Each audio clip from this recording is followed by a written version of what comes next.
Öncelikle dün açıklanan demokratikleşme paketi bizler İnsan Hakları Kurumu olarak da hayal kırıklığına uğratmıştır. Çünkü beklentilerin çok da altındaydı.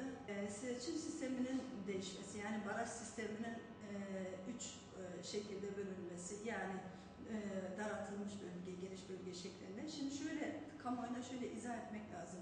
Seçim barajının %10 olması hiçbir zaman doğru bir şey değildi. Çünkü toplum kendini temsil eden bireylerin mecliste olmasını istiyor. Kaç tane vekil olduğu çok da önemli değil toplum açısından. Bir diğer konu eş genel başkanlık. Bu zaten bizim ülkemizde var. Hani uygulama olarak yasak mıydı değil miydi, o da tartışılması gereken bir konu. Siyasi parti kanunlarındaki değişikliklerle ilgili aslında siyasi partiler kanunun tamamının değişmesi gerekiyor. Halen çok büyük eksiklikler söz konusu. Muhalefet partilerinin sıkıntıları sürekli dile getiriliyor. Her zaman mutlu bir azınlık, iktidar olan hangi parti ise onun çevresinde dönüyor. Başörtüsü yasağının kaldırılması, aslında bu konu üzerinde durulması gerekiyor diye düşünüyorum. Evet, ülkemizde yıllardır başörtüsü sorunu vardır ve başörtüsü yasalarla yasak değildi. Sadece uygulamalarda yasaktı. Dün Başbakanın açıklamasında bir kesim muaf tutuldu. Yani bugün evet başörtüsü yasağı kalkıyor denildi, ancak işte askerlerin, hakimlerin, polislerin kamuda yer alan bu kesimin başörtüsü takamayacağını söyledi. Bu çok abes bir durum. Düşünce ve inanç hürriyetine aykırı bir durum.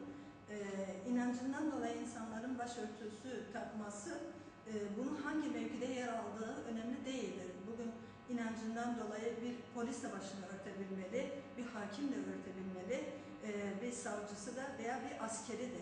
Yani bunlar kamuda yer alıyor ve dolayısıyla sizler ancak işte doktor olabilirsiniz, öğretmen olabilirsiniz ama başörtülü polis olmaz anlayışı da doğru değil. İlk öğretimde okuyan çocuklarımız da başörtülü bir şekilde okullara gidemiyorlar. Yasak yok ama uygulamada yasaklanma vardır. Ve hatta bu konuda baskı dahi söz konusu. Bunun henüz çözülmediğini görüyoruz. Dolayısıyla başörtü sorunu artık ülkemizde çözüldü diye kabul etmemiz söz konusu değil. Ben bu paketi birçok defa, yani paket hazırlamadan önce de düşüncem oydu. Çok fazla bir beklentim yoktu. Bu kadar da eksik bir paket beklemiyordum. Çatışmazlık sürecinin devamlı ve kalıcı olabilmesi için bir takım sistemlerin geniş bir şekilde yaygınlaşması gerekiyordu. Koruculuk sistemi, halen bu sistemin devam ettiğini, henüz barışa yönelik ciddi bir adım atılmadığını görüyoruz. Türkiye'de biliyorsunuz cezaevlerinde hasta tutuklular var. Şu andaki rakamıyla 600'ün üstünde ölümü bekleyen insanlar var ve bunların tahliye edilmesini bekliyorduk. En azından kendi evlerinde hayatlarına son verilmesi ve sevdikleriyle beraber kalmasını beklerdik. Çünkü çoğu ölümcül